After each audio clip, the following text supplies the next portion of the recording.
श्रावणपूर्णिमायामखण्डे लीनाय श्री अडवीश स्वामी गुरुवर्याय सनातनधर्मोद्धारणकारणाय नमो नमः शिवरामवधूताय। गीतामन्दिरस्य संस्थापकाय गीतायज्ञप्रारम्भिताय श्रीशिवरामवधूत शिष्यवर्याय नमो नमः श्री अडवीशाय नमो नमः श्री अडवीशाय। ఆలయముకు అధిష్టాత్రి దేవుళ్ళైన శ్రీ వాసుదేవ సమేత అందరు దేవతలకు ప్రణామం చేస్తూ అర్చనీయ వందనీయ శ్రోత్రియ బ్రహ్మనిష్ట బ్రహ్మలీన శ్రీ శివరామ అవధూతల స్వాముల వారికి ప్రణామం చేస్తూ అర్చనీయ వందనీయ శ్రోత్రియ బ్రహ్మనిష్ట బ్రహ్మలీన శ్రీ అడవీశ స్వాముల వారికి ప్రణామం చేస్తూ ఇక్కడ సభను అలంకరించిన సద్భక్తులందరికీ నారాయణ స్మరణ. మనము గత రోజుల నుంచి కొన్ని రోజుల నుంచి భగవద్గీత విచారణ చేస్తున్నాము. ఇందులో మనము విచారణ చేస్తున్నప్పుడు పరమాత్ముని నిర్గుణ నిరాకార స్వరూపంలో స్థితి కష్టంగా ఉన్నప్పుడు సగుణ సాకార రూపంలో కూడా పరమాత్మని శాస్త్రం చెప్పిన విధానంలో సర్వం బ్రహ్మమయం, అంతటా ఆ పరమాత్ముడే ఉన్నాడు అని చెప్పేసి అధిదైవ అధిభూత అంటే పాంచభౌతికమైన వస్తువులు పరమాత్ముడే ఉన్నాడు. ఆ పాంచభౌతికమైన వస్తువుల లోపల ఏదైతే ఇంద్రియాల్లో అధిదైవలు దేవతా రూపంలో కూడా ఆ పరమాత్ముడే ఉన్నాడు. అలా సకల జగత్తులో కూడా అణువులో కూడా పరమాత్ముడే ఉన్నాడు. పరమాత్ముని కన్నా భిన్నంగా ఈ ప్రపంచంలో ఏమీ లేదు. పరమాత్ముని యొక్క ప్రతిబింబ రూపంలోనే ఈ సకల జగత్తు ఉంది, వివర్త కారణంలోనే. కాబట్టి ఈ రూపంలో ఎవరైతే ఉపాసనలు కూడా ఎవరైతే చేసుకుంటారో వాళ్ళు క్రమంగా బ్రహ్మలోకానికి వెళ్ళి అక్కడ క్రమముక్తి పొందుతారని చెప్పారు. మళ్ళీ భక్తులైన వాళ్ళు అందరూ ఒకేసారి విద్వానులు కావాలంటే కుదరదు. అందరి దగ్గర కొద్దిగా ఉంటుంది. ఒక్కొక్కరి దగ్గర ఒక్కో అధ్యాయంలో ఒక శ్లోకం గురించి ఒకరి దగ్గర మంచి ఎక్స్ప్లెనేషన్ ఉంటుంది భగవద్గీతలో, ఇంకో భక్తుడి దగ్గర ఇంకో శ్లోకం గురించి మంచి ఎక్స్ప్లెనేషన్ ఉంటుంది. కాబట్టి ఆ బ్రహ్మ అనుభవ పర్యంతము ముముక్షులు మనమందరూ కూడా సాధకుల్లాగానే ఉండి పరస్పరంగా జ్ఞానాన్ని షేర్ చేసుకుంటూ ఆ పరమాత్మను చింతలోనే గడపాలని చెప్పేసి భగవంతుడు ఇక్కడ చెబుతున్నాడు. మచ్చిత్త మద్గత ప్రాణ బోధయంత పరస్పరం కథయంతశ్చ మాం నిత్యం తుష్యంతి చ రమంతి చ. భక్తులైన వారు ఏం చేస్తారంటే ఎప్పుడు ఆ పరమాత్మని సంగతే నోరు విప్పితే కానీ పరమాత్మని గురించినే స్టోరీ, లేదా పురాణం కావచ్చు, ఇతిహాసం కావచ్చు, రామాయణ మహాభారత ఇతిహాసాలు కావచ్చు, అష్టాదశ పురాణాలు కావచ్చు, భగవద్గీత కావచ్చు. మెయిన్ మన హీరో మాత్రము సచ్చిదానంద స్వరూపుడైన పరమాత్ముడే ఉంటాడు. ఆయనను దృష్టిలో పెట్టుకొని మనం నోరు విప్పితే కానీ ఆయన గురించినే మాట్లాడుకోవడము, ఆలోచన చేసి అలా ఎవరైతే మద్గత ప్రాణాహ సంపూర్ణం నా మీదనే శ్రద్ధతోటి ఉండి పరస్పరం బోధయంత ఒకరికొకరు చెప్పుకుంటారు. శాస్త్రమే చెబుతుంది వాదే జాయతే ప్రబోధ అని చెప్పేసి. ఒక్కొక్కసారి మంచి యుక్తులు ఎంత పెద్ద విద్వానుడైనప్పటికీ చిన్న విద్యార్థుల ద్వారా కూడా గురువులు కూడా మంచి యుక్తులు వస్తూ ఉంటాయి. ఎన్నో స్టోరీలు జరిగినాయి. చిన్న పిల్లోడి ద్వారా కూడా జ్ఞానం ఎవరి నుంచి వచ్చినా బాలాద్వా వృద్ధాత్వా ఎవరి నుంచి వచ్చినా కూడా మనము స్వీకరించాలి. ఆ బ్రహ్మ అనుభవ పర్యంతం మనమందరూ విద్యార్థులే. కాబట్టి పరస్పరం బోధయంత పరస్పరంగా దీని గురించినే మనము డిస్కషన్ చేసుకుంటూ ఉండాలి.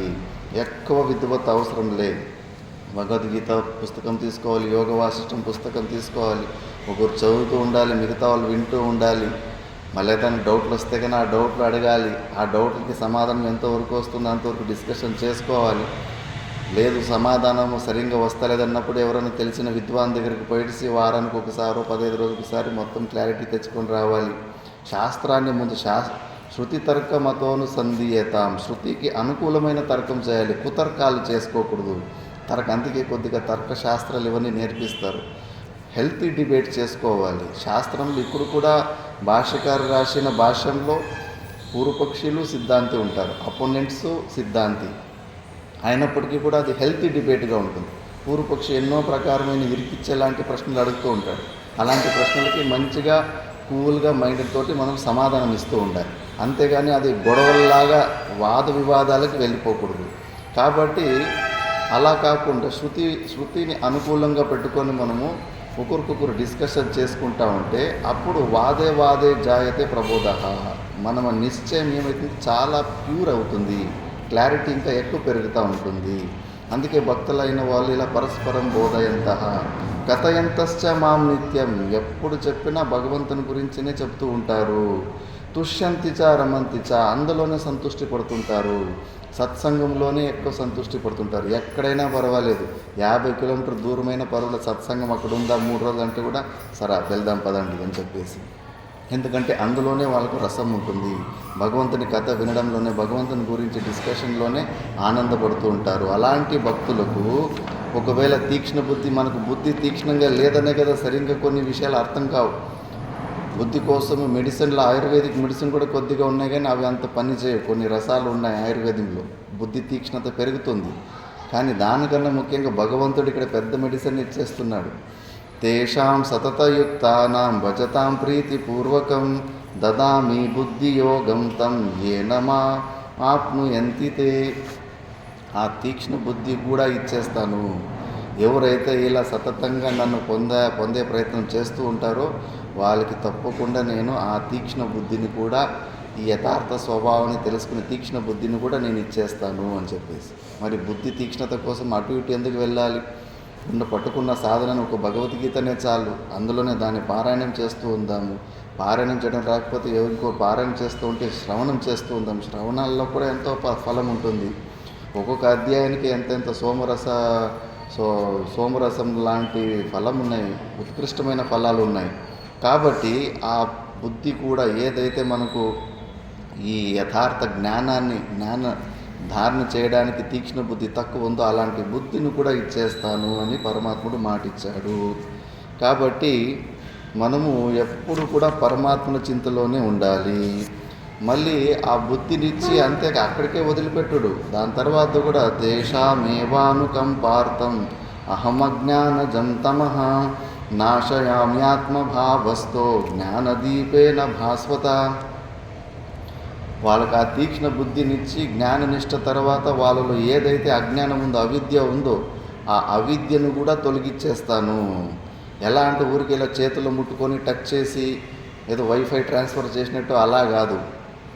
యోగ్యమైన గురువు దగ్గర కలిపేసి జ్ఞానము ద్వారా, కృతే జ్ఞానం నా మోక్ష, జ్ఞానము ద్వారా. అందుకే జ్ఞానదీపేన భాస్వత, జ్ఞానం ద్వారానే నేను వాళ్ళకు ఆ అవిద్యను కూడా నేను తొలగిచ్చేస్తాను. అందుకే ఉపాసనల్ని తక్కువ అంచనా వేసుకోకూడదు. ఎందుకంటే ఉపాసనలు చేసేవారికి భగవంతుడు ఆ అచింత్య శక్తి అక్కడ దాకా తీసుకెళ్తుంది. మాకు కూడా ఏమి అద్వైత సిద్ధాంతం అంటేనే అసలు తెలియదు, ఇంకా దీనికి విరుద్ధంగానే బుద్ధి ఉండే శ్రీరామ అనే రాసుకుంటూ ఉంటుంది. అక్కడి నుంచి శ్రద్ధతోటి చేసుకున్నా కూడా ఇక్కడ దాకా తీసుకొచ్చేస్తాడు. ఆ తీక్ష్ణ బుద్ధి అన్నీ కూడా ఆ పరమాత్ముడు శ్రద్ధతోటి చేస్తే తప్పకుండా ఇస్తాడు. కాబట్టి ఇలా పరమాత్ముడు చెప్పాడు. దాని తర్వాత ఇంకా విశ్వరూప దర్శనాన్ని గురించి మనము నిన్న డిస్కషన్ చేసుకున్నాము. 12వ అధ్యాయంలో భక్తి యోగం గురించి కొద్దిగా మంచి శ్లోకాలు ఉన్నాయి. అర్జునుడు అడుగుతాడు, ఏవం సతతయుక్తాయే భక్తాస్త్వాం పర్యుపాసతే ఏ చాప్యక్షరమవ్యక్తం తేషాం కే యోగ విత్తమాః. ఇప్పుడు 2 ప్రకారాలు. ఒకరు జ్ఞాన విచారం చేస్తూ జ్ఞానం నుంచి జ్ఞాననిష్ట పొందే సాధనలో ఉన్న వ్యక్తి. ఆ వ్యక్తిని గ్రేటా, ఇంకో వ్యక్తి ఉపాసనల ద్వారా సగుణ ఉపాసనలు చేసుకుంటూ భగవంతుడు చెప్పినట్టుగా నిష్కామ కర్మయోగము ప్లస్ ఉపాసనలు ఎప్పుడే కానీ నిష్కామ కర్మయోగంతో రెండు కలిసి చేసుకోవాలి. కేవలం నిష్కామ కర్మయోగము స్పీడ్ తక్కువ ఉంటుంది, ఫలాలు ఇచ్చే స్పీడు. కేవలం ఉపాసన కూడా స్పీడ్ తక్కువ ఉంటుంది. రెండు కలిసి చేసుకోవాలి. నిష్కామ కర్మయోగము చేసుకుంటూ భక్తి చేసుకోవాలి, ఉపాసన గుణచింతనలు చేసుకుంటూ ఉండాలి. రెండు ఎప్పుడు కలుస్తాయో శాస్త్రంలో ఉపాసన మళ్ళీ కర్మ సముచ్చయం ఎప్పుడు కలుస్తుందో అప్పుడు అంతఃకరణ శుద్ధి చాలా వేగంగా చాలా ఫాస్ట్గా జరుగుతుందని శాస్త్ర ప్రమాణం ఉంది. కృష్ణ పరమాత్ముడికి భగవద్గీతలో మొత్తం సారాంశము అన్నీ వదిలిపెట్టేసి జ్ఞానం నుంచి జ్ఞాననిష్టలో కేవలం ఏదో గుహల్లోనో నిర్వికల్ప సమాధి స్థితి అభ్యాసం చేసుకొని శరీరం వదిలిపెట్టిన జ్ఞాని అతడు కూడా మోక్షాన్ని తన పరమాత్మనే పొందుతానని చెబుతాడు. కానీ అతని కన్నా పరమాత్మకి ఎవరు ఇష్టం అంటే నిష్కామ కర్మయోగము ద్వారా కర్మ ఫలాలను వదిలిపెట్టి తన ఉపాసన చేసుకుంటూ అహంకారాన్ని డైల్యూట్ చేసుకొని తర్వాత జ్ఞానం పొంది జ్ఞాననిష్టను పొందిన వ్యక్తి ఎవరైతే ఉంటారో ఈ మార్గంలో అలాంటి వ్యక్తి చాలా శ్రేష్టము అన్నారు. ఎందుకంటే ఇలాంటి పరంపరలన్నీ అలాంటి మహానుభావుల వల్లనే వచ్చింది. వ్యాస భగవానులో మిథ్యాత్వ దర్శనం అయిపోయింది, నాకు ఈ ప్రపంచం వద్దు ఏమీ వద్దని గుహలో కూర్చోంటే ఈరోజు భగవద్గీత దొరికేది కాదు, మనకు అష్టాదశ పురాణాలు దొరికేవి కాదు. కాబట్టి ఎవరు స్తుతికి యోగ్యమంటే కన్నా ఈ లోక సంగ్రహార్థానికి ఎవరి శరీరంలో ఎక్కువ క్రియలు జరిగింటాయో అలాంటి వాళ్ళే స్తుతికి యోగము. కాకపోతే ఆ నిర్గుణ నిరాకార స్వరూపాన్ని నిర్వికల్ప సమాధి అభ్యాసం చేసిన వ్యక్తి కూడా అలాంటి వ్యక్తుల దర్శనంలో కూడా మనకు లాభమే ఉంటుంది. కానీ ఎక్కువ మిగతా కృష్ణుని శరీరంలో జరిగినట్టుగా వ్యాసుని శరీరంలో జరిగినట్టుగా అలాంటి శరీరాల్లో ఎక్కువ లోక సంగ్రహార్థ కర్మలు జరగవు, భగవంతునికి ఇష్టమైన అలాంటి కర్మలు జరగవు. కాబట్టి భగవంతుడు భగవద్గీతలో దీన్నే ఎక్కువ స్థుతించాడు. అందుకే ఇప్పుడు అర్జునుడు ఈ ఇద్దరిలో ఎవరు గ్రేటు అని ప్రశ్న అడిగాడు. ప్రశ్న అడిగితే కన్నా పరమాత్ముడు చెప్పారు, మయ్యా వేషమనో ఏమాం నిత్యయుక్త ఉపాసతే శ్రద్ధయా పరయోపేతాస్తే మే యుక్తతమా మతాః. ఉపాసన మార్గం నుంచి నిష్కామ కర్మయోగము ప్లస్ ఉపాసన మార్గము ద్వారా ఎవరైతే శ్రద్ధ ద్వారా పరమాత్మని పొందే ప్రయత్నం చేస్తుంటాడో అతడే భగవంతుడు, వీడే బెటరు, వీడే చాలా గొప్పవాడు అని చెప్తున్నాడు. ఎందుకంటే అలా అని చెప్పేసి మళ్ళా కేవలం జ్ఞాన విచారం చేసుకొని నిర్గుణ నిరాకార స్వరూపాన్ని సమాధి స్థితిని పొందిన అలాంటి వ్యక్తి పనికిరాడని కాదు, అతని గురించి కూడా చెప్తున్నాడు. ఏత్వక్షరమ నిర్దేశం అవ్యక్తం పర్యుపాసతే సర్వత్ర గమచింత్యంచ కూటస్థం అచలం ధ్రువం సన్నియమ్యేంద్రియ గ్రామం సర్వత్ర సమబుద్ధయః తే ప్రాప్నువంతి మామేవ సర్వభూతహితే రతాః. ఆ నిర్గుణ నిరాకార స్వరూపాన్ని జ్ఞాన విచారణ ద్వారానే అలాంటి సమాధి అభ్యాసాల ద్వారా ఏదైతే అతడు కూడా నన్నే పొందుతాడు, 100% తప్పకుండా నన్నే పొందుతాడు. కాకపోతే గన సగుణ సాకార రూపం ద్వారా ఉపాసనలు చేసుకొని నిష్కామ కర్మయోగం చేసుకొని ఆ జ్ఞాననిష్ట ఈ స్టెప్పుల్లో ఎవరైతే ఉన్నారో ఇతడు చాలా యుక్తతము, నాకు ఇదే చాలా బెస్ట్ అనిపిస్తుంది. ఎందుకు అట్లా అనిపిస్తుందంటే ఆ నిర్గుణ నిరాకార స్వరూపాన్ని బుద్ధి ద్వారా లక్షితం చేయడం అంత సులభం కాదు. ఏదో కాస్త చేపు చేసుకోవచ్చు, కానీ అంతఃకరణలో మలినతలు ఉంటే కానీ అసలు ఎక్కువసేపు చేయలేము. క్లేశోదిగతరస్తేషాం అవ్యక్తాసక్త చేతసాం అవ్యక్తాహి గతిర్దుఃఖం దేహవద్గిరవాప్యతే. ఆ అవ్యక్తం అంటే అన్మానిఫెస్టెడ్ చైతన్యాన్ని, ఇంద్రియాలకి అగోచరం. మన దగ్గర ఉన్నవే ఇంద్రియాలు, ఇన్పుట్ డివైజెస్, మనసు, బుద్ధి, అనుమాన ప్రమాణాల ద్వారా తెలుసుకోవడానికి మన దగ్గర ఉన్న టూల్సే ఇవి.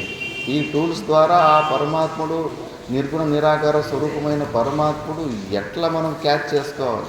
అట్లీస్ట్ ఒక కలర్ అన్నా ఉండాలి, అట్లీస్ట్ ఏదో ఒక గుణమన్నా ఉండాలి. అనుమాన ప్రమాణాల ద్వారా కలర్ లేదు, గుణము లేదు, పోనీ ఏదన్నా ధర్మం, జాతి, పశుత్వము, మనుష్యత్వము, వృక్షత్వము ఇలాంటి ఏదన్నా జాతి అలాంటి ధర్మం ఉందంటే ఆ ధర్మం కూడా లేదు. ఏమీ లేకుండా మనకు ఈ మనసు, బుద్ధులు, ఇంద్రియాల ద్వారా మనకు జ్ఞానం కాదు. జ్ఞానం కావాలంటే ఇవన్నీ సెట్ ఉండాలి. మరి అలాంటి అవ్యక్తమైన చైతన్యాన్ని బుద్ధి ద్వారా లక్షితం చేయాలంటే కన్నా చాలా తీక్ష్ణ బుద్ధి ఉన్న వ్యక్తే పూర్వజన్మలో చాలా ఉత్కృష్టమైన సాధనలు చేసి అంతఃకరణ శుద్ధిని పొందిన వ్యక్తి ఒక యోగభ్రష్టుడే అలాంటి పని చేయగలరు. కానీ సామాన్య వ్యక్తులకు మనసు ఎక్కువసేపు అందులో లక్షితం చేయడం కష్టంగా ఉంటుంది. అందుకే క్లేశ అధిక తరఫ్ సూపర్లేటివ్ డిగ్రీలు చెప్పారంటే ఎక్కువ క్లేశాలు వస్తూ ఉంటాయి.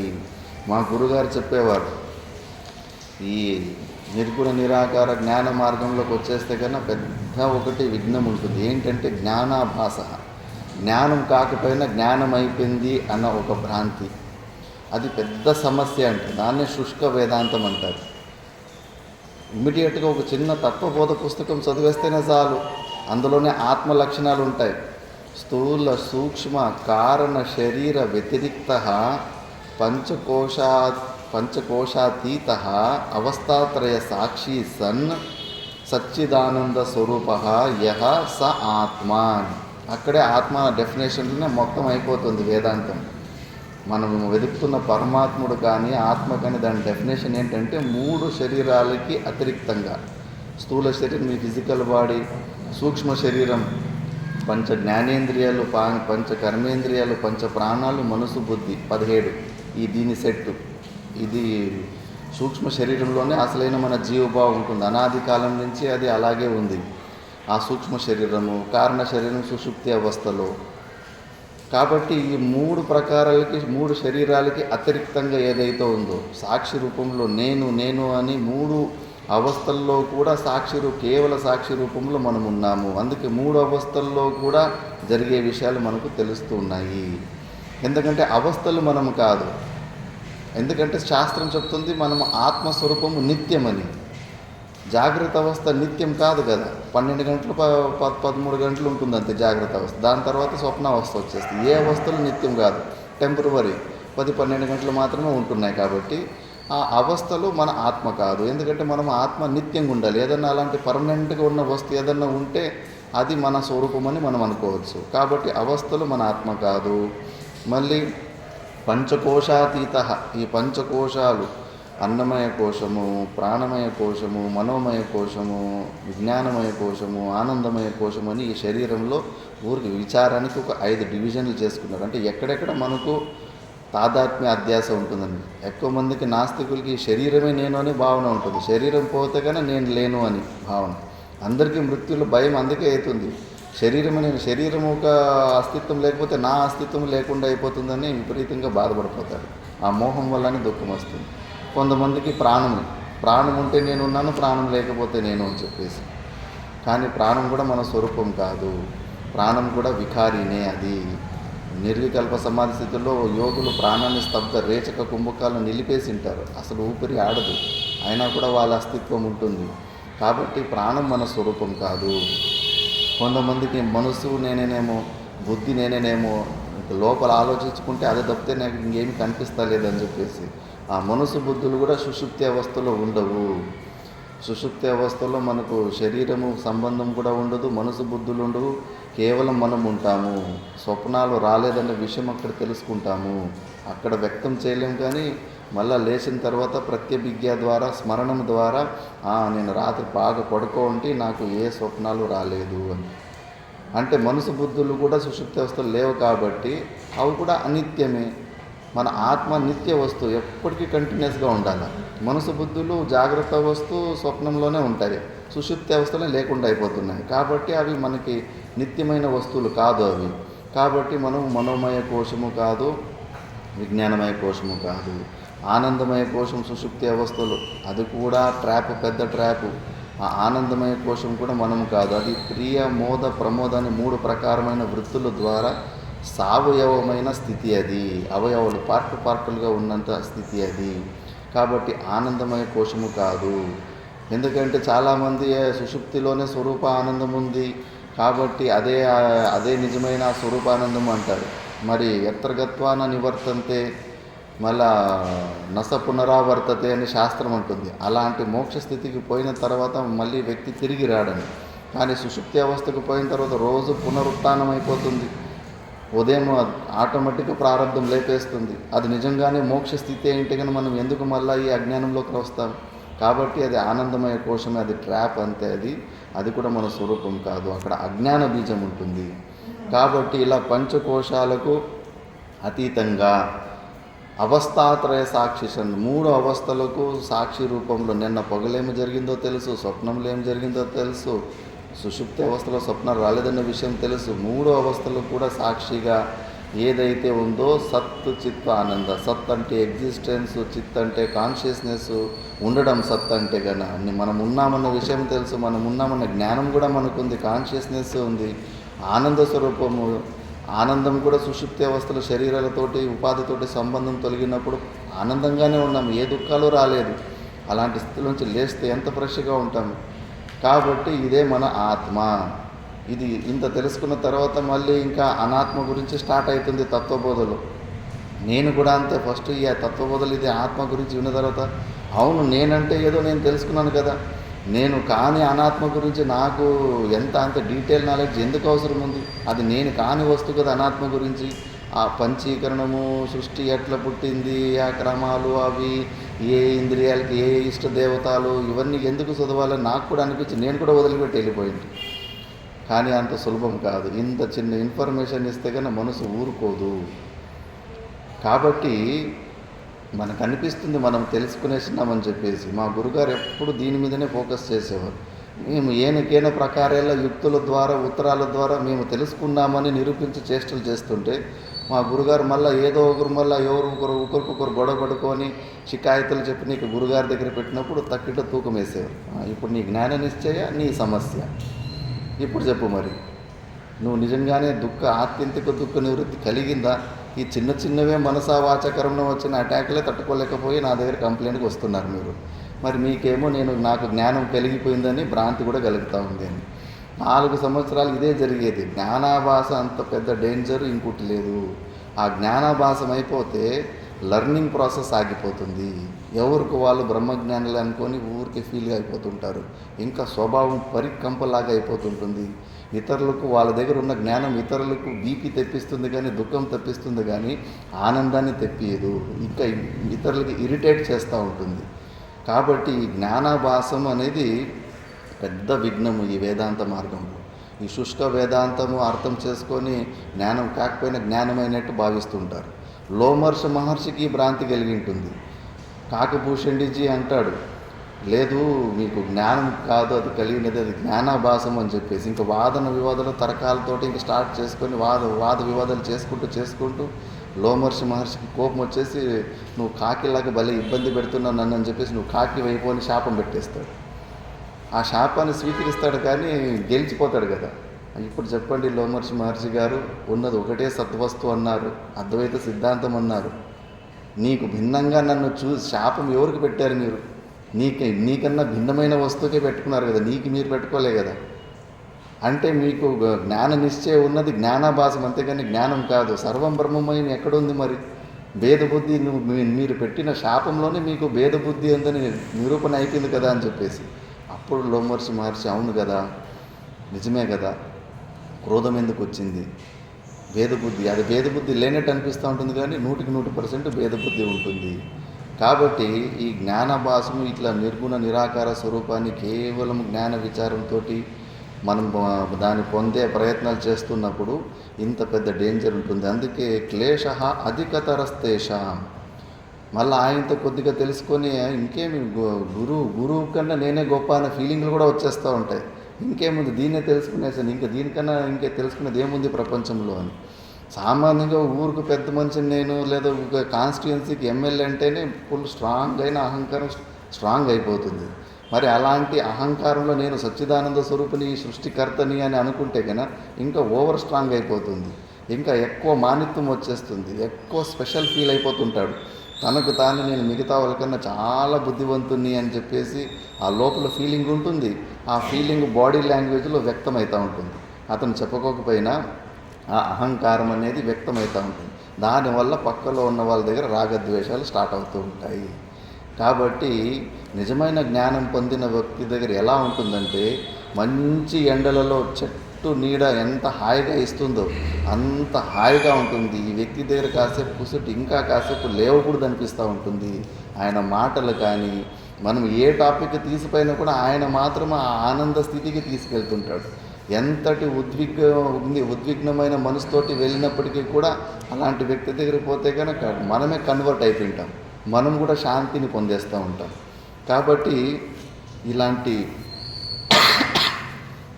అవ్యక్త సాధనలో చాలా కష్టాలు ఉంటాయి, చాలా విఘ్నాలు వస్తుంటాయి.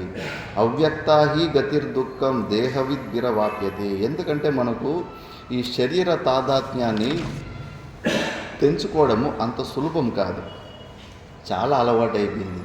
అనాది కాలం నుంచి నేను ఈ శరీరం అని చేసుకొని వచ్చిన అలవాటు చాలా విపరీతంగా అయిపోయింది. కాబట్టి అంత తొందరగా మనం ఈ శరీర తాదాత్మ్యాన్ని మనము తొలగించుకోలేము.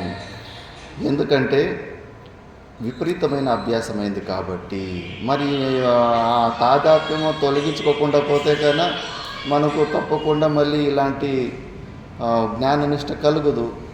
మన శరీరంతో మనం సంబంధం పెట్టుకున్నామంటే మన జుట్టు ఎవరిదో ఒకరి చేతిలో ఉంటుంది. చిన్న దోమ కూడా వచ్చి మనం డిస్టర్బ్ చేస్తుంది. అందుకే ఏతు సర్వాణి కర్మాణి మయి సన్యస్య మత్పరాః అనన్యేనైవ యోగేన మాం ధ్యాయంత ఉపాసతే తేషామహం సముద్ధర్త మృత్యు సంసార సాగరాత్ భవామి నచిరాత్ పార్థ మయ్యావేశిత చేతసాం. ఎవరైతే ఏతు సర్వాణి కర్మాని, అంత సంపూర్ణ కర్మాని మయి సన్యస్య, మొత్తం కర్మలన్నీ కూడా నాలో త్యాగం చేసేసి, అంటే కర్మలు చేస్తూ కర్మఫలాన్ని త్యాగం చేసి, అనన్యేన యోగేన మాం ధ్యాయంతో ఉపాసతే. అనన్య యోగం రావాలి. ఏదో ఒక ఇష్టదేవత రూపంలో 4-5 రూపాలు, ఈరోజు ఈ దేవుడు రేపు ఆ దేవుడు, అలా కాదు. మైండ్ డీవియేట్ కావద్దు. అనన్య చేత ఒకే రూపం ఉండాలి, సగుణ రూపం, లేదా అన్నిటిలోనూ ఒకే రూపం చూసుకునే అలవాటన్నా ఉండాలి. కాబట్టి అనన్యేన యోగేన మాం ధ్యాయంతే ఉపాసతే. ఎవరు ధ్యానం చేసి ఉపాసన అంటే గుణాల గురించి చింతన చేస్తూ ఉంటారో తేషాం అహం సముద్ధర్త, అలాంటి వాళ్ళు కాంట్రాక్ట్ నేను తీసుకుంటాను. ఎవరు కంప్లీట్ నాకు సరెండర్ అవుతారో అలాంటి వాళ్ళ కాంట్రాక్ట్ నేను తీసుకుంటాను. మృత్యు సంసార సాగరాత్, ఈ మృత్యు సంసార సాగర్ నుంచి నేను వాళ్ళని ఉద్ధరిస్తాను అని మాట ఇచ్చాడు. భవామి నచిరాత్ పార్థ మయ్యావేశిత చేతసాం. ఎవరైతే నాలోనే ఆవేశితమైన చేతసం అంటే ఇంకా పరమాత్ముడు తప్పితే వేరే దాని గురించి చింతన ఉండదు ఆ వ్యక్తికి. అంత డీప్గా ఆ ప్రేమ ఉండాలి. అందుకే అది ప్రేమ సాధనను చాలా కఠినమంటారు. వాళ్ళు గోపికలు సామాన్యమైన వాళ్ళు కాదు. కొంతమంది దేవతలు ఆ యాదవుల్లాగా వచ్చారు. మిగతా వాళ్ళు చాలా ఎన్నో అనాది కాలం నుంచి తపస్సులు చేసి ఈ అహంకారాన్ని చంపుకోలేక, ఆ జ్ఞాన నిష్టని కలగలేక ఋషులు చాలా బాధపడి కన్నీళ్ళు పెడుతూ ఉంటారు. ఓ పరమాత్మ, ఇంకెంత సాధన చేయాలి, ఎంత శాస్త్రం చదివినా, ఎన్ని సాధనలు చేసినా కూడా మళ్ళీ జనంకి వచ్చేసి దొరికిపోతున్నాము, ఇంక నువ్వే మాకు దిక్కు అని అంత బాగా ఎక్కువ ఏడుస్తున్నప్పుడు అలాంటి వాళ్ళకు సరే వీళ్ళకు సమస్య, ఆ అహంకారాన్ని చంపుకోలేకపోతున్నారు కదా అని చెప్పేసిందును వాళ్ళని అందరినీ గోపికలుగా పుట్టిస్తుంటాడు. ఆ గోపికలుగా పుట్టించేసి ఫస్ట్ అటాచ్మెంట్తో ద్వారా వాళ్ళని ఆ ప్రేమను అందరికీ ప్రేమ వచ్చేలాగా ఆ యోగాన్ని ఇస్తాడు. ఆ యోగం ఇచ్చిన తర్వాత వియోగాన్ని ఇస్తాడు. ఆ వియోగము ద్వారా వాళ్ళు ఇంకా ఎక్కువ పరమాత్మని చింతన చేసి కృష్ణ పరమాత్మని, అప్పుడు వాళ్ళ అహంకారము అక్కడ లయమవుతుంది. అప్పుడు వాళ్ళు ఎలాంటి మహాజ్ఞానులు అయితే, ఉద్ధవుడు మహాజ్ఞాని అని అనుకో ఉంటాడు. అలాంటి ఉద్ధవుడు వాళ్ళ దగ్గర పోయినప్పుడు కూడా వాళ్ళ దగ్గర ఉన్న జ్ఞానం చూసి వీడే చిన్నపోతాడు. కాబట్టి అది సామాన్యం. తప్పకుండా భగవంతుడు ఆయనని శ్రద్ధతోటి మనము అలా ఉపాసన చేస్తూ ఉంటే తప్పకుండా ఆయన ఉద్ధరిస్తాడని మాట ఇచ్చాడు. మళ్ళీ మయ్యేవా మన ఆదస్త్వ మయి బుద్ధిం నివేశయ నివశిష్యసి మయ్యేవా అత ఊర్ధ్వం న సంశయ. అందుకే మయ్యేవ మన ఆదస్వ, మనసు మొత్తం కంప్లీటు నాలోనే పెట్టు. అందుకే ఇప్పుడు ప్రపంచంలో ఏ వస్తువుని మనం పరమాత్మనికి చేసినా ఏది ఇచ్చినా అంతా ఆయన సృష్టించిందే. ఆయన సృష్టించిన వస్తువుని ఆయనకి ఇచ్చేసి మనం ఏదో పెద్దగా పూజ చేసే మనం ఏదో అర్పించుకునేసామని ఫీల్ అయిపోవడం కాదు. మన దగ్గర ఒకటి ఎక్స్ట్రా వస్తువులాగా ఏదో ఉంది, అది అహంకారమే, మనసు బుద్ధులే. మా అది దాన్ని పరమాత్మనికి అర్పించుకోవాలి. అది పరమాత్మని ఆర్డర్కి, పరమాత్మని శాస్త్రవీతమైన కర్మలకి మనం వదిలిపెట్టేస్తే అప్పుడు మనం పరమాత్మకి సరెండర్ అయినట్టు. మయి బుద్ధిం నివేశయ, బుద్ధిని మొత్తం, ఎనర్జీని మొత్తము నువ్వు నాలోనే ఇన్వెస్ట్ చేసుకో. నివశిస్యసి మయ్యేవ అత ఊర్ధ్వం న సంశయ. అలా ఎప్పుడైతే నువ్వు ప్రయత్నం చేస్తావు తప్పకుండా నువ్వు నాలోనే నివసిస్తావు, అంటే నా స్వరూపంలోకే నువ్వు తిరిగి వచ్చేస్తావు, స్వభావంలోకి. అత చిత్తం సమాధాతుం న శక్నోసి మయి స్థిరం అభ్యాసయోగేన తతో మామిచ్చాప్తుం ధనంజయ. అప్పుడు నువ్వు తప్పకుండా ఎప్పుడైతే నువ్వు ఇలాగ నిష్కామ కర్మయోగం చేసుకొని నా ఉపాసన చేస్తూ ఉంటావో అప్పుడు నీకు సామర్థ్యం వస్తుంది, బుద్ధిలో ఒక స్పెషల్ సామర్థ్యం వస్తుంది. ఏ ఉపాసన చేసినా 1 సంవత్సరం 2 సంవత్సరాలకి ఒక క్లారిటీ వస్తుంది.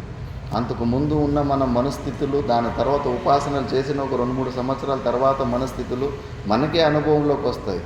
అప్పుడు ఎలా ఉంటే మూర్ఖుడిలాగా ఎంత బిహేవ్ చేస్తుంటే చాలా వరకు చేంజ్ వచ్చేస్తుంది. ఒక్కొక్కటే సాధన చతుష్టయ సంపత్తులు కూడా ఇంప్రూవ్ అవుతూ పోతూ ఉంటాయి.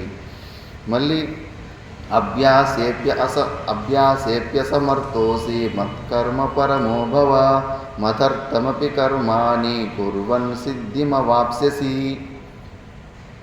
ఒకవేళ ఆ అభ్యాసం చేసుకోవడానికి కూడా సామర్థ్యం తక్కువ ఉందనిపిస్తే కన్నా సరేలే, ఉపాసన నీకు చాలా కష్టం అనిపిస్తూ ఉంది, మనసుతోటి నువ్వు యుద్ధం చేయలేకపోతున్నావు, సామర్థ్యం తక్కువ ఉందంటే గాన మత్కర్మ పరమో భవ. అంటే ఫస్ట్ నువ్వు ఇప్పుడు ఎట్లా ఇండియన్ ఆర్మీకి ఎవరైనా ఒకటి చేరుకోవాలనుకుంటే కానీ కేవలం శాలరీ కోసమే పనిచేయడు, భారతదేశం కోసము ఎంతకైనా తెగిస్తారు. విచిత్రమైన స్టోరీలు ఉన్నాయి. ఒక భారతదేశంలో ఉన్న ఆర్మీకే ఆ ఒక స్ఫూర్తి ఉంది. అది మిగతా దేశాలంతా వాళ్ళు శాలరీల కోసం, మ్యాక్సిమం శాలరీల కోసం చేసినట్టు వాళ్ళు కూడా కొంతమంది ఉంటారు, కానీ భారతదేశంలో మాత్రం మిలిటరీలో ఒక స్పెషల్ ఇది ఉంది, స్ట్రాంగెస్ట్ మిలిటరీ. అందుకే విశ్వంలో అంటారు ఏదేది స్ట్రాంగ్ అంటే కానీ American technology, Indian soldier, Pakistani officers, వాళ్ళు ఆఫీసర్లు చాలా స్ట్రాంగ్గా ఉంటారండి, బాగా బుద్ధిని ఇచ్చేస్తారంట అని చెప్పి. అంటే వాళ్ళు ఎలా ఆ భావం యుద్ధంలో ప్రాణం వదిలిపెట్టినా కూడా, అంటే ధర్మం వైపు ఉన్నప్పుడు యుద్ధంలో ప్రాణం వదిలిపెట్టినా కూడా స్వర్గం దొరుకుతుంది అని పక్కా నిశ్చయం ఉన్న వాళ్ళే ఆ త్యాగం చేసుకోగలుగుతారు. అలా చేసుకో ఫస్ట్ కర్మలు అంటారు కృష్ణ పరమాత్మ. మత్కర్మ పరమో భవ మదర్థమపి కర్మాని కుర్వన్ సిద్ధిమవాప్స్యసి. పోనీ సరే నీకు పిల్లలు ఉన్నారు, భార్యలు, వాళ్ళని చూసుకోవాలా. నువ్వు ఎలా ఒక సైనికుడు ఒక రాజు కోసం ఎలా కష్టపడతాడో, రాజే ప్రధానంగా ఉంటుంది. ఏదైనా ఆపత్తి వచ్చినప్పుడు తన శరీరాన్ని ముందు వదిలిపెట్టారు కానీ రాజును మాత్రం కాపాడుకుంటాడు. అలాంటి సమర్పణ బుద్ధితోటి ఎలా చేస్తారో నువ్వు కూడా నువ్వు చేస్తున్న కర్మలే అలాగే చేసుకో. సరే, అది కూడా కర్తం కాదు. అతైతదప్యశక్తోసి కర్తుం మద్యోగమాశ్రితః సర్వకర్మఫల త్యాగం తతః కురు యతాత్మవాన్.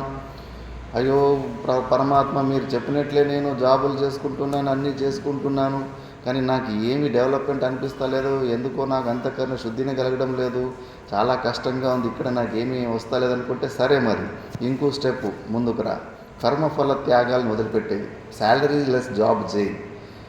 అంటే ఇంకొంచెం ప్రెజర్ ఎక్కువ వేసేసి, ఇది చాలా కష్టం. మనం ప్రతి క్షణము అహం మమ భావాలు ఉన్న చోట అయితే కొద్దిగా మనసు వస్తుంది ఏదైనా చేయాలని, కానీ అహం మమ భావాలు లేని చోట ఒక్క చిన్న రూపాయి ఇవ్వాలంటే కూడా అడవప్ప తాత చెప్పేవారంట, తల మీద సుత్తి పెట్టి చాని కొట్టినట్టు అవుతుంది అని చెప్పేసి. ఇవ్వలేము మనం, పరోపకారం చేసే అలవాటు లేదు. స్వార్థంతో అనాది కాలం నుంచి జీవించి అలా కొద్దిగా కూడా ఒక్కొక్కసారి కొద్దిగా మానసిక సేవలు ఉంటాయి, మారల్ సపోర్ట్ ఉంటాయి, వాచిక సేవలు ఉంటాయి, అలాంటివి కూడా చేసుకోలేము. ఎప్పుడూ స్వార్థంగానే ఆలోచించి ఇంకా ఈ శరీర తాదాత్మ్యం విపరీతమైపోతుంది. ఒక్కసారి పరమాత్మని ఈశ్వరార్పణ బుద్ధితోటి ఎంత సామర్థ్యం ఉంటుందో అంత చిన్నగా, ఏమీ లేకపోయినా కూడా చిన్నగా కొద్దిగా అలా అలవాటు చేసుకోవాలా. ఎప్పుడు స్వార్థము ప్రయోజనం, అది నాకేమొస్తుంది అని కాదు, అంతఃకరణ శుద్ధిని ఒక టార్గెట్ పెట్టుకొని మనం అలాంటి శాలరీలెస్ జాబులు చేసినట్టుగా నిష్కామ భావంతో సేవలు చేసుకోవాలి. మళ్ళీ పుణ్యం సుఖం కావాలని అందరికీ కోరిక ఉంటుంది. సుఖం ఎలా వస్తుంది? పుణ్యం ఫలం ఎక్కువ ఉంటేనే వస్తుంది. మరి పుణ్యం ఫలం చేయాలి కదా. అహం మమ భావాలు చోట కూడా మనం ఏమైతే పరిశ్రమ చేసింటామో అది కూడా మన అకౌంట్లో ఉంటుంది. మళ్ళీ మీరు అక్కడికే వచ్చి దాన్ని అనుభవించాల్సి ఉంటుంది. అదే అహం మమ భావాలు లేని చోటల ఈశ్వరార్పణ బుద్ధితోటి చేసిన పుణ్యం ఉంటుంది కదా, అది శుక్ల పుణ్యంగా కన్వర్ట్ అవుతుంది. నీకు మోక్షం కావాలంటే అది అంతఃకరణ శుద్ధికి పనికి వస్తుంది. మోక్షం లేకపోయినా కూడా మళ్ళీ యూనివర్సల్ కరెన్సీ, అది ఏ లోకానికి పోయినా కూడా అది నీ వెంబడే ఉంటుంది. నిగమానంద సరస్వతి అని అస్సాంలో ఒక మహానుభావుడు ఉంటాడు. ఆయన దగ్గర 2 శిష్యులు ఉంటారు. ఇద్దరు ఒకే ఊరు వాళ్ళు, ఇద్దరు ఒకేలాగా ఏ బిజినెస్ చేసినా కూడా ఒకడేమో సక్సెస్ అవుతూ ఉంటాడు, ఒకడేమో ఫెయిల్యూర్ అవుతూ ఉంటాడు. అలా చాలా సంవత్సరాలు చూసి ఎవరైతే ఫెయిల్యూర్ అవుతూ ఉంటాడో అతనికి చాలా దుఃఖం అయిపోయి గురుగారి దగ్గరికి పోయి అడుగుతాడు. గురుగారు, మేము ఒకే ఊర్లోనే ఉన్నాము, ఏ బిజినెస్ చేసినా ఒకేలాగా చేస్తుంటాం, కానీ నాకు మాత్రం అన్ని ఫెయిల్యూర్లు అయితే వాడు మాత్రం సక్సెస్ అవుతూ పోతున్నాడు అని. అప్పుడు గురుగారు అంటాడు, చూడు నాయనా, వీడు కొన్ని జన్మల క్రితము ఇక్కడ అలానా ఊర్లో ఒక బావి తవ్వించాడు. ఆ బావిలో ఈరోజు కూడా ఆ ఊరందరూ కూడా నీళ్లు తోడుకుంటున్నారు, ఎన్నో పశువులు నీళ్లు తాగుతున్నాయి. కాబట్టి ఎప్పటి వరకు ఆ బావి ఉంటుందో అతడు ఎక్కడ జన్మ తీసుకున్నా కూడా ఆ పుణ్యఫలం వల్ల అతనికి అన్నీ అనాయాసంగానే జరుగుతూ ఉంటాయి. పుణ్యం ఫలం అది ఎక్కడికి ఎవరికి ట్రాన్స్ఫర్ కాదు. చాలా కర్మ సిద్ధాంతం ఎంత పర్ఫెక్ట్ అంటే ఈశ్వరుడు కూడా కర్మ నిరపేక్షంగా ఏ ఫలాలు ఇవ్వడు. మనం చేస్తున్న కర్మకు అనుకూలంగానే ఫలాలు ఇస్తాడు. కాబట్టి మనం చేసే పుణ్యకర్మ మన డిపాజిట్టే అన్న విషయం మనం తెలుసుకోవాలి. కాబట్టి అలా ఫలత్యాగం, సర్వకర్మ ఫలత్యాగం తతః కురు యథాత్మవాన్, ఇలా చేసుకో, అప్పుడు నీకు మొత్తమంతా దొరుకుతుంది అంటాడు. మళ్ళా శ్రేయో హి జ్ఞానం అభ్యాసాత్ జ్ఞానాధ్యానం విశిష్యతే ధ్యానాత్ కర్మఫల త్యాగ త్యాగాత్ శాంతిరనంతరం. ఈ శ్లోకాన్ని విపరీతంగా అర్థం, టీకాలు భాషలు చదువురు విపరీతంగా అర్థం చేసుకొని ఏది ఇంపార్టెంట్ కాదని, జ్ఞానం కన్నా కూడా ఇంకో ఏదో ఇంపార్టెంట్ ఉందని విపరీత భావంలో చెప్పేస్తుంటారు. జ్ఞానం అభ్యాసాత్ శ్రేష్ఠ. అభ్యాసం అంటే కానీ ఏదైతే ఇలాంటి సాధనలు చేసుకుంటూ ఉంటాడో నిష్కామ కర్మయోగము ఇవన్నీ కూడా, దానికంటే జ్ఞానం శ్రేష్టమని చెప్పారు. జ్ఞానాత్ ధ్యానం విశిష్యతే. ఇక్కడ పొరపాటు పడతారు. జ్ఞానం కన్నా ధ్యానం ఎలా గొప్పవైతుంది? రిథే జ్ఞానం నా మోక్ష. భాష్యకార వగలు భజగోవిందంలో చెప్పారు, నేను కూడా చెప్పాను. కురుతే గంగా సాగర గమనం వ్రత పరిపాలనమథవా దానం జ్ఞాన విహీన సర్వమతేన ముక్తిర్న లభతి జన్మశతేన భజ గోవిందం గోవిందం భజ మూఢమతే. నువ్వు ఎన్ని పుణ్యుల పనులు చేసుకో, కురుతే గంగా సాగర గమనం, నదులు తిరుగు, సముద్రంలో స్నానం చేయి, వ్రతాలు చేయి, దాన ధర్మాలు చేయి, జ్ఞాన విహీన సర్వమితేన ముక్తిర్న లభతి జన్మశతేన. శతకోటి జన్మలైనప్పటికీ కూడా నీకు జ్ఞానం కలుగుంటే మాత్రము మోక్షం కలగదు అని. రితే జ్ఞానం నా మోక్ష. అందుకే జ్ఞానం కన్నా ఇంకోటి శ్రేష్టమైనది ఇంకోటి ఉండదు. ఇక్కడ జ్ఞానాత్ ధ్యానం అంటే శుష్క జ్ఞానం. ఇంతకుముందు మనము ఏదైతే జ్ఞానాభాసం గురించి మాట్లాడుకున్నాం కదా, ఆచరణ లేని అలాంటి జ్ఞానం, ఆ శుష్క వేదాంత జ్ఞానము కన్నా వాడికన్నా అట్లీస్ట్ త్రిపుటి జ్ఞానంతో ధ్యానం అంటే ఉపాసన, గుణచింతనం, ఉపాసన దేయం గురించి, అది సగుణం కావచ్చు, నిర్గుణం కావచ్చు. ఇలాంటి శుష్క వేదాంతం కన్నా మంచిగా ఉపాసన చేసుకుంటున్న వ్యక్తి వాడెంతో గ్రేటు అని చెప్పేసి, మళ్ళీ ఉపాసనలో కూడా కొంగ ధ్యానం చేస్తూ ఉంటారు. ధ్యానం భగవంతుని ధ్యానం చేసినంత కళ్ళు మూసుకొని మధ్యగా పొజిషన్ మాత్రం కనిపిస్తూ ఉంటుంది, కానీ మొత్తం విషయాల గురించి, విషయ వాసనల గురించి చింత చేస్తూ ఉంటారు. అలాంటి కొంగ ధ్యానం కన్నా, ధ్యానాల కన్నా కర్మఫల త్యాగం బెటరు. అలాంటి కొంగ ధ్యానం చేసేవాడి కన్నా నిష్కామ కర్మయోగంతో సేవలు చేస్తూ ఉంటాడు కదా, ఆ ఎంగిలి విస్తరలు ఎత్తినా కూడా ఎంతో మహాపుణ్యం. రాజసూయ యజ్ఞంలో శ్రీకృష్ణ పరమాత్ముడు స్వయంగా అలాంటి సేవ చేసి చూపించాడు. ఏదైతే ప్రపంచంలో ఇన్ఫీరియారిటీ కాంప్లెక్స్ ద్వారా అది లో లెవెల్ పని అని చూపిస్తుంటారో అలాంటి కర్మలు చేస్తే నీకు ఇంకా ఎక్కువ పుణ్యం వస్తుంది అని చెప్పేసి పరమాత్ముడు స్వయంగా అలాంటి పని చేసి చూపించిండు. రాజకీయంలో అంతా పెద్ద పెద్ద పనులు ఒప్పుకో ఉంటారు, అందరూ వడ్డించేది, దానధర్మాలు చేసే పనులు. కృష్ణ పరమాత్మ మాత్రం ఎంగిలి విస్తరాకులైతే పని తీసుకుంటాడు. కాబట్టి ఇలాంటి కొంగ ధ్యానం చేసేటోళ్ళ కన్నా అలాంటి నిష్కామ భావంతో కర్మఫలాల త్యాగం చేసి సేవ చేసుకునే వాళ్ళు చాలా గొప్పము అని చెప్పేసి ఇక్కడ ఈ రూపంలో త్యాగాత్ శాంతిరనంతనం, త్యాగం ద్వారానే మనకు శాంతి కావాలంటే గన మనకు వదిలిపెట్టడమే నేర్చుకోవాలి. అందుకే న కర్మణ న ప్రజయా ధనేన త్యాగే నైగే అమృతత్వమానశు అని. కర్మల వల్ల కానీ పుత్రపౌత్రాదుల వల్ల కానీ దేని వల్ల కూడా మనకు శాంతి దొరకదు. కేవలం త్యాగేన ఏకే అమృతత్వమానశు, త్యాగం ద్వారానే మనం ఆ అమృతత్వాన్ని మనం పొందుతాము. యుక్తి ద్వారా కూడా యోచన చేసుకోండి. మనం ఇప్పుడు లోపల ఉన్నది సచ్చిదానంద స్వరూపమే, పరమాత్ముడు అనుభూతి నుంచి బయటికే రాలేదు. లోపలున్న ఆ పరమానంద స్థితిని మనం ఈరోజు సొంతం చేసుకోలేకపోతున్నామంటే ఏమంటే దాని మీద ఉన్న కొన్ని ఆవరణాలు, ఈ మనసు, బుద్ధి, అంతఃకరణము, ఇవన్నీ దాని మీద మలినాలు, ఎక్స్ట్రాలన్నీ పట్టుకోన్నాం, గట్టిగా పట్టుకోరానివన్నీ అనవసరంగా పట్టుకోన్నాం.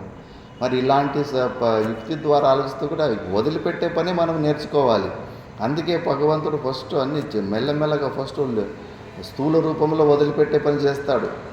దానం చేయి, వదిలిపెట్టు, కర్మఫల త్యాగం చేయి, త్యాగం అని ఒకటి వదిలిపెట్టే ప్రయత్నం నేర్పిస్తాడు. వదులుకునేదే మనం నేర్చుకోవాల్సి ఉంది. అన్నీ మన దగ్గర, మనం వెతుకుతున్న పరమానందం మన దగ్గరే ఉంది. ఆ ఆనందం మనకు ఈరోజు దొరకడం లేదంటే ఎక్స్ట్రాలు కొన్ని పట్టుకో ఉన్నాము, అవన్నీ మనసుతోటి కొన్ని పట్టుకో ఉన్నాము, అన్ని ప్రకారంగా మోహం ద్వారానే పట్టుకో ఉంటాము. కాబట్టి ఒకటి వదులుకునేస్తే అప్పుడే ఈ క్షణంలోనే మనకు ఆనందం వచ్చేస్తుంది. కాబట్టి త్యాగాత్ శాంతిరనంతరం, త్యాగం ద్వారానే మనకు శాంతి లభిస్తుంది అని ఇక్కడ ఈ శ్లోకంలో చెప్పారు. దాని తర్వాత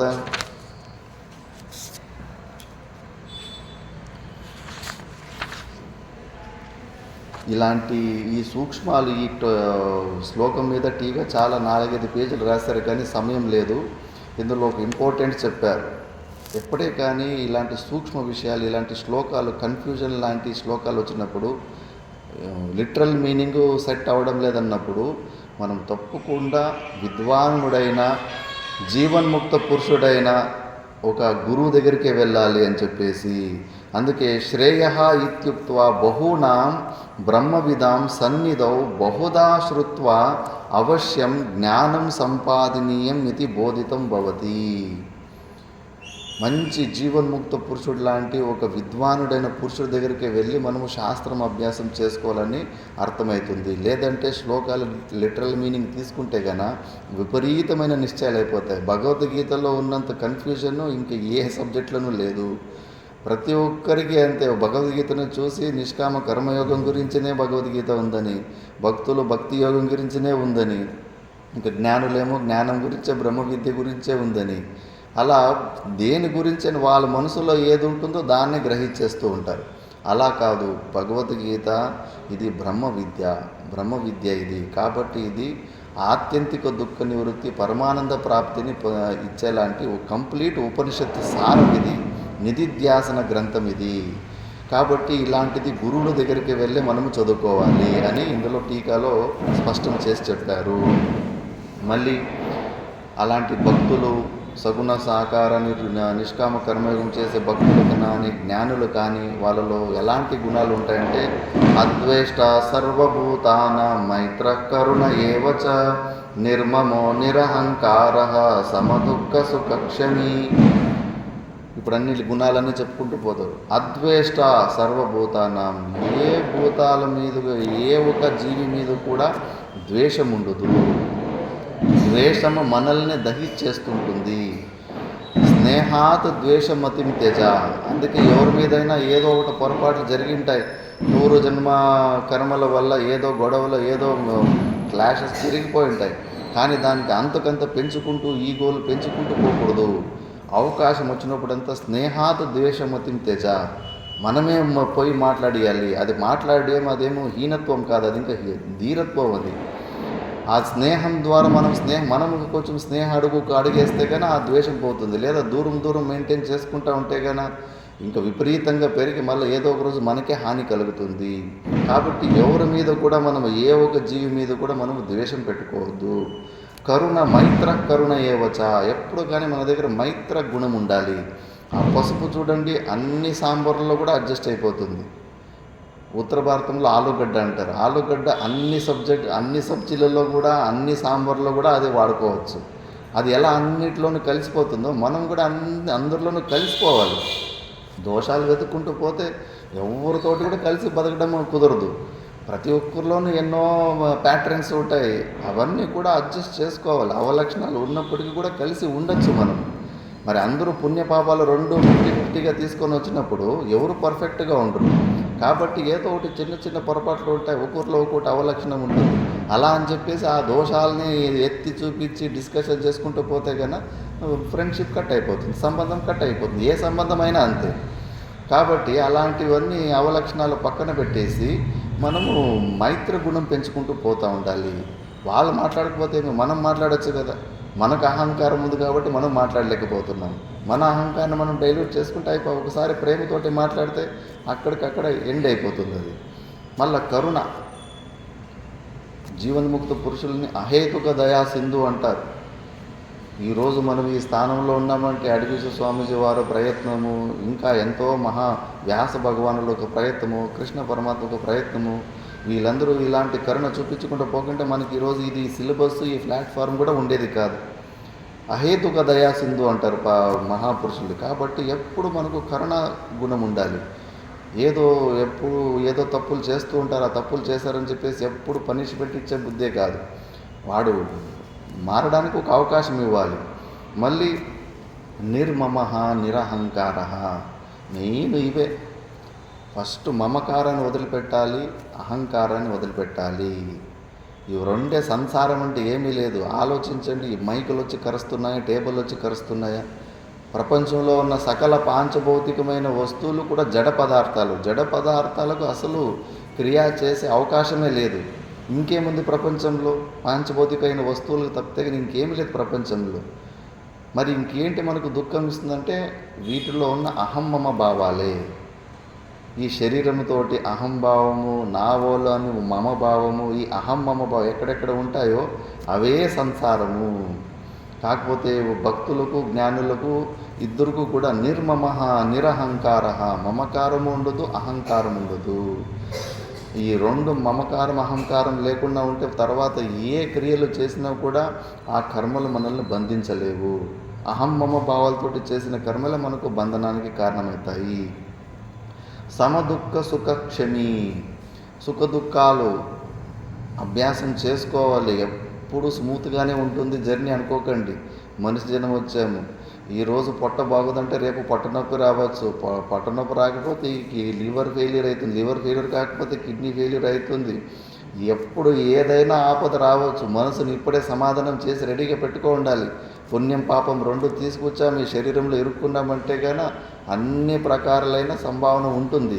కాబట్టి ఆ వచ్చినప్పుడు ఎక్కువ డిప్రెషన్లోకి వెళ్ళిపోవడం కానీ, మళ్ళీ ఏదైనా కొద్దిగా సంపత్తి వచ్చినప్పుడు ఎక్కువ ఎలివేషన్ చేసుకోవడము, ఎగ్జైట్మెంట్లోకి వెళ్ళిపోవడము, ఇలా ఏమీ ఉండద్దు. రెండు అనుభవాలే. సుఖం కూడా ఒక అనుభవమే, దుఃఖం కూడా అనుభవమే. ఎంత పెద్ద సుఖం కూడా ఈరోజు కేవలం ఒక మెమొరీ రూపంలో ఉంది. ఆ మెమొరీ రూపంలో ఉంది. చిన్నప్పటి నుంచి ఎన్నో అనుభవాల ద్వారా సుఖాన్ని పొందింటాము. ఈరోజు అన్ని అనుభవాలు మనకు స్మరణలోకి లేవు. ఏవో కొన్ని మాత్రమే స్మరణకు ఉన్నాయి. అంతే. అది స్మరణకు వచ్చినప్పుడు అదేదో సుఖంగా ఉండేని అనిపిస్తుంది అంతే. కేవలం అవంతా వృత్యాత్మకంగానే ఉండిపోతాయి. కాబట్టి అలా సుఖం వచ్చినప్పుడు, దుఃఖం వచ్చినప్పుడు న్యూట్రల్గానే ఉండాలి. వాటిని సమంగానే చూసుకోవాలి. దుఃఖం ఒట్టిగా రాదు. మనం చేసిన పాప కర్మలకే దుఃఖం వస్తుంది. నిజమైన భక్తులు ఆ దుఃఖాన్ని తొలగించని కూడా పరమాత్మను అడుగురు. ఎందుకంటే వాళ్ళకి తెలుసు, నేను చేసిన పాప కర్మల వల్ల నాకు ఈరోజు దుఃఖం వస్తుంది. ఆ పనిష్మెంట్ నేను స్వీకారం చేస్తాను పరమాత్మ, కేవలం నీ స్మరణ ఉండిని చాలు. ఆ దుఃఖము ఒక ఆత్మస్వరూపులే అయిపోతారు. ఉపాసకులు కానీ, జ్ఞానులు కానీ దుఃఖము ఒక ఆత్మస్వరూపం. ఆ దుఃఖం మాత్రం పరమాత్మకు భిన్నంగా ఉందా? పరమాత్మకు భిన్నంగా ఈ ప్రపంచంలో ఏది ఉండడానికి అస్తిత్వమే లేదు. ఆ దుఃఖం మాత్రము పరమాత్మని స్వరూపం కన్నా భిన్నంగా ఎలా అవుతుంది? అందులో కూడా పరమాత్ముడే ఉన్నాడు. అలాంటి దుఃఖాలు ఇవ్వడం వల్లనే మనకి ఇంకా వైరాగ్యం ఎక్కువవుతుంది. ఈ శరీరంతో తాదాత్మ్యం తెంచుకోవడానికి విరక్తి ఎక్కువ పెరుగుతూ ఉంటుంది. కాబట్టి దాన్ని కూడా పరమాత్మ స్వరూపంగా చూసుకోవాలి. ఇలా మళ్ళీ క్షమి, ఫర్బేరెన్స్. ఎవరైనా తప్పులు చేస్తే కానీ చిన్న తెలుసో తెలియకో తప్పులు చేస్తూ ఉంటారు. ఆ తప్పులు చేసినారు కదా అని జీవితాంతం వాళ్ళని పనిష్మెంట్ ఇచ్చే మూడ్లోనే ఉండొద్దు, క్షమిస్తూ ఉండాలి. మళ్ళీ ఎక్కువ రిటర్న్ రివెంజ్ లాంటివి ఏమి యాటిట్యూడ్లు చేస్తూ ఉండకూడదు. అది దత్తాత్రేయుని గురువుల్లో కూడా పృథివీ ఒక గురువు ఉంటుంది. అంత ఓపిక ఉండాల, ఫార్బేరెన్స్. ఎంత క్షమించే గుణం ఉంటే వ్యక్తి క్యారెక్టర్ అంత గొప్పది అని నిరూపణ అవుతుంది. ఎందుకంటే సామాన్య వ్యక్తులు వాళ్ళకి హాని చేసిన వ్యక్తిని క్షమించలేరు. కానీ ఒక ధీర పురుషుడైతే, ఒక స్టోరీ వస్తుంది. ఒక సాధు నది ఒడ్లో స్నానం చేస్తున్నప్పుడు ఒక తేలు నీళ్ళలో కొట్టుకుపోతూ ఉంటుంది. ఆ తేలుని తీసి పైన గడ్డి మీద వేస్తాడు. దాన్ని పట్టుకునేకి పోయేటప్పుడు ఇంకా తేలు దాని పని దాన్ని చేస్తే అది కాటేస్తుంది. కాటేసిన తర్వాత ఇంకా మళ్ళీ ఆ నొప్పికి ఇటు అయినేసరికి మళ్ళీ అది గడ్డి మీద నుంచి మళ్ళీ నీళ్ళలో కొట్టుకొని పోతూ ఉంటుంది. మళ్ళీ ఇంకోసారి తీసుకొని మళ్ళీ దాన్ని గడ్డి మీద వేయనికిపోతాడు. అలా 3 సార్లు అయిపోతుంది. పక్కలో ఒకడు మందు బుద్ధి ఉంటాడు. ఏ సాధువు నీకు బుద్ధి లేదా?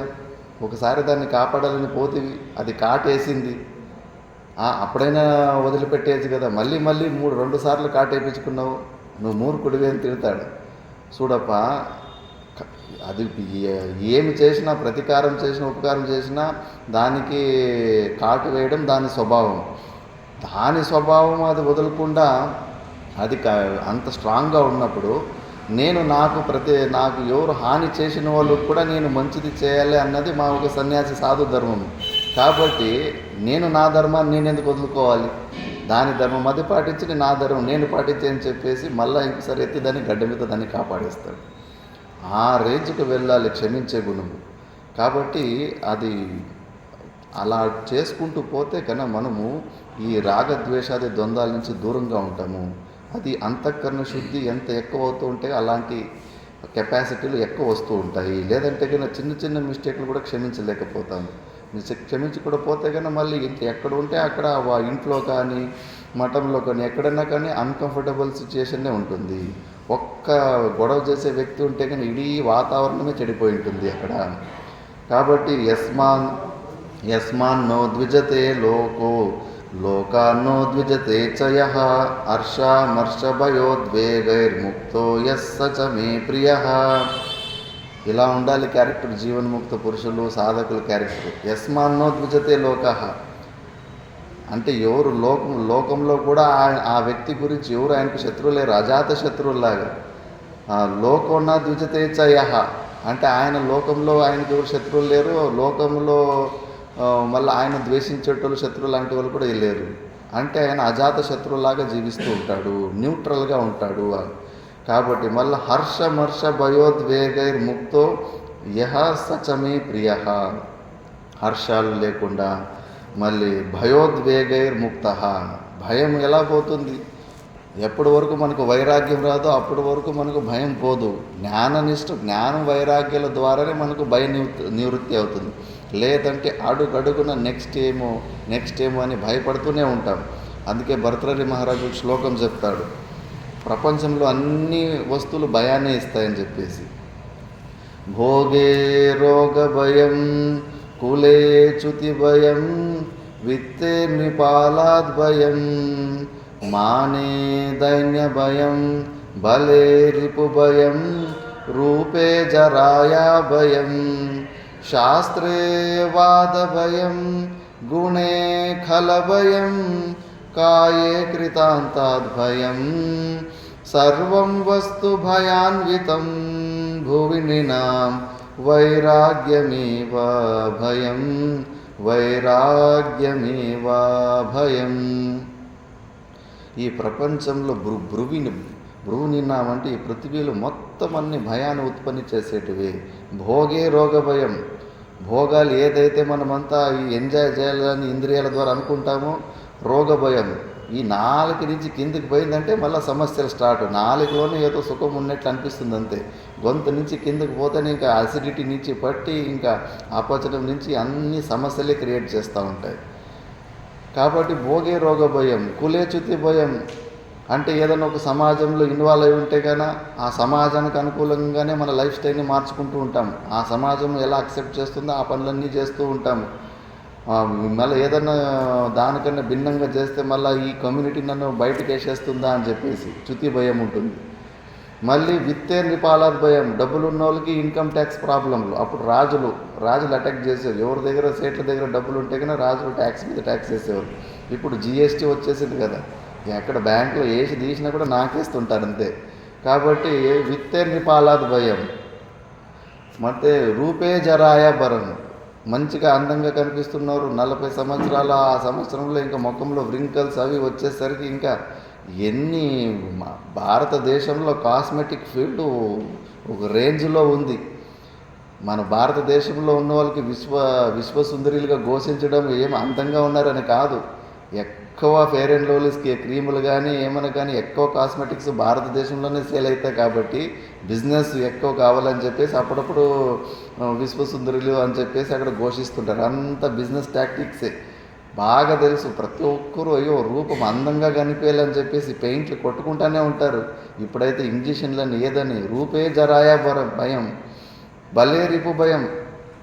బలంగా ఉన్న వ్యక్తికి ఇంకొక వ్యక్తి ఎవరన్నా బలంగా అయిపోతే కన్నా వాడికి భయం వేస్తూ ఉంటుంది. మంచి ఎమ్మెల్యే గెలుస్తూ ఉంటాడు, ఇంకో వ్యక్తి బిజినెస్లో బాగా బలపడి 30 కోట్లు ఖర్చు చేయడానికి రెడీ అయిపోతున్నాడు. నెక్స్ట్ టైంలో ఎలక్షన్కి దిగాలనుకుంటున్నాడంటే కానీ ఆ ఎమ్మెల్యేకి భయం వేస్తూ ఉంటుంది, అబ్బో వీడు నాకు పోటీకి వస్తాడని చెప్పేసి. ఎక్కడ పైనా కూడా భయంగానే ఉంటుంది. మళ్ళీ రూపే జరాయ్ భలే రిపు భయం. మళ్ళీ శాస్త్రీయవాద భయం. శాస్త్రం మంచిగా శాస్త్రం చదివి ఉంటారు కానీ వింటున్న వ్యక్తులు ఏదన్నా తిక్క క్వశ్చన్లు అడిగి ఆ ప్రశ్నకు సమాధానం ఇవ్వలోకి బతికిన 10 మందిలో అవమానం అయిపోతానని శాస్త్రం చదివినోనికి వాడి భయం. అందుకే ఆ భయానికి ముందుగానే ఎక్కువ ప్రిపేర్ అయ్యి వస్తూ ఉంటాడు. అడగరాని ప్రశ్న అడిగేస్తే కానీ మళ్ళీ అందరి ముందు ఇది పోతుంది, కానీ వాడు కూడా భయంతోనే ఉంటాడు. మళ్ళీ ఆయే కృతాంతాద్ భయం. ఈ శరీరం మీద మనకేమో మోహం ఉంది, కాకపోతే కన్నా ఈ శరీరం నష్టమైపోతుంది, వృద్ధావస్థ వచ్చి క్షీణించి ఏదో ఒక రోజు ఈ శరీరం వదిలిపెట్టాలని ఇది చాలా పెద్ద భయం కదా, కాయే కృతాంతాద్ భయం అని. అలాగే ఇంక ఉపలక్షణంతో భృవి నిన్న భూలోకంలో ప్రతి ఒక్క వస్తువు కూడా మనకు భయాన్ని ఇచ్చే వస్తువులే, కానీ ఒకటి మాత్రం అభయాన్ని ఇస్తుంది. ఏదంటే వైరాగ్యమేవా అభయం అని చెప్పేసి. ఇవన్నీ దేన్ని మనం పట్టుకుంటున్నామో అవన్నీ వదిలిపెట్టి వెళ్ళిపోతాయి. ఎన్ని ప్రయత్నాలు చేసినా అవి ఏమి మన దగ్గర ఉండవు. కాకపోతే మనసు ద్వారా ముందుగానే దాన్ని వదిలిపెట్టేసాము, ఆశని, వాటి మీద ఉన్న ఆశని వదిలిపెట్టేసామంటే అవి పోయిన రోజు మనకు పెద్ద దుఃఖం కాదు. మరి అలాంటి వైరాగ్యము, సంపూర్ణ వైరాగ్యం ఉండి జ్ఞాననిష్ట ఎవరికైతే ఉంటుందో అలాంటి వ్యక్తికి భయం పోతుంది. జీవన్ముక్త పురుషునికి అది ఉంటుంది కాబట్టి అతడికి హర్షమర్షాలు లేకుండా భయోద్వేగాలు కూడా ఏమీ ఉండవు. సచా మే ప్రియ, ఇలాంటి వ్యక్తి నాకు చాలా ఇష్టము అని చెప్పేసి. మళ్ళీ అనపేక్ష, ఇంకా అతనికి ఏమీ అపేక్ష బుద్ధి ఉండకూడదు, అసలు ఉండదు కూడా. జీవన్ముక్త పురుషుల్లో తనలోనే తను ఆత్మనేవ నందత్యేవ అని చెప్పేసి తనలోనే తను ఆనందిస్తూ ఉంటాడు. ఈ ఆకలి దప్పులను కూడా సీరియస్గా తీసుకోడు. ఇంకా ఎలాంటి గొప్ప స్థితికి వెళ్ళిపోతారంటే కన్నా తానంతకు తాను ఎవరన్నా వచ్చి ఏదన్నా పెడితే తింటారని, లేకపోతే శరీరం వదిలిపెట్టడానికి కూడా రెడీగా అయిపోయింటారు. ఆ నేచర్ కాల్స్ కూడా ఆన్సర్ చేయరు. ఆకలి దప్పులు నేచర్ కాల్స్ కూడా ఆన్సర్ చేయకుండా వదిలేస్తారు శరీరాన్ని. ఆ స్థితికి వెళ్ళిపోతూ ఉంటారు. అందుకే వాళ్ళకి ఎక్కడ ఏమి ఎవరి దగ్గర అపేక్షనే ఉండదు, నిరపేక్ష దీహి అని చెప్పేసి. మనం కూడా అలా కావాలి, సాధన చేస్తూ అలా కావాలి.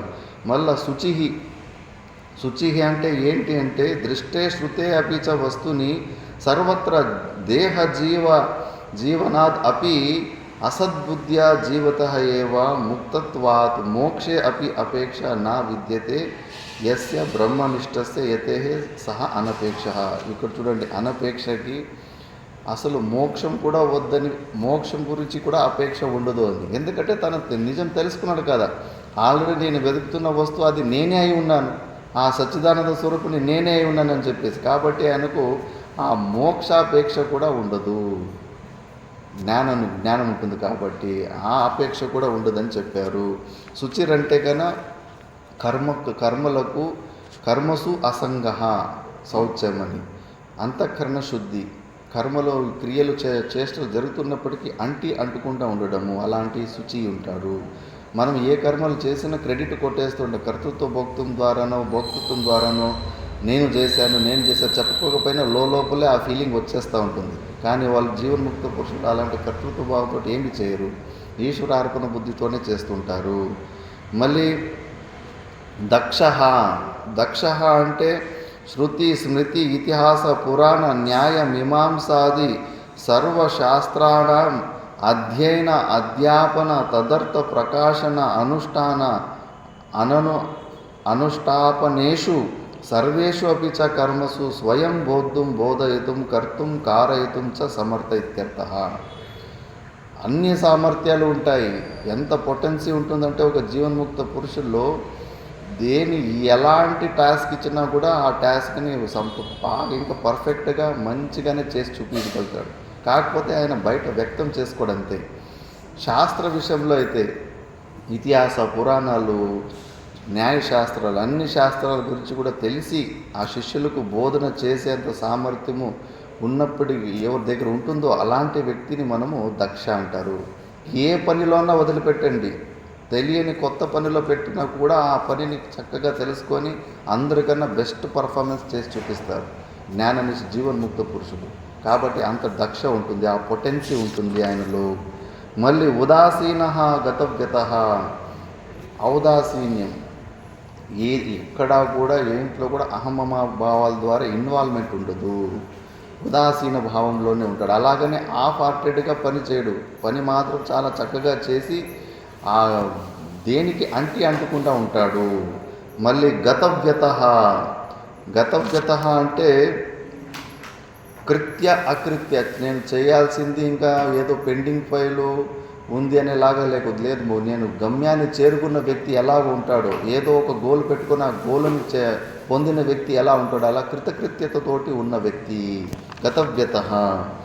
దాని తర్వాత సర్వారంభ పరిత్యాగి, ఇంకా జ్ఞాననిష్టలో ఉంటాడు కాబట్టి ఆయనలో మళ్ళీ కొత్త సంకల్పాలు కానీ కొత్త పనులు స్టార్ట్ కావు. సర్వారంభ పరిత్యాగి, బ్రహ్మాకారంతోనే ఉండిపోయి ఉంటాడు. నిద్రాలువత్ బాలవత్, నిద్రపోతున్న పిల్లగాడు ఎలాగా భోజనం అంతా చేస్తుంటాడో ఆ స్థితిలోకి వెళ్ళిపోయి ఉంటాడు. కాబట్టి అలాంటి సర్వారంభ పరిత్యాగి. యో మద్భక్త సమే ప్రియ, అలాంటి భక్తుడు నాకు చాలా ప్రియుడు అని పరమాత్మ చెప్తున్నాడు. మిగతాది మనము నెక్స్ట్ క్లాస్లో తెలుసుకుందాం. ఓం పూర్ణమద పూర్ణమిదం పూర్ణాత్ పూర్ణముదచ్యతే పూర్ణస్య పూర్ణమాదాయ పూర్ణమేవావశిష్యతే. ఓం శాంతి శాంతి శాంతి.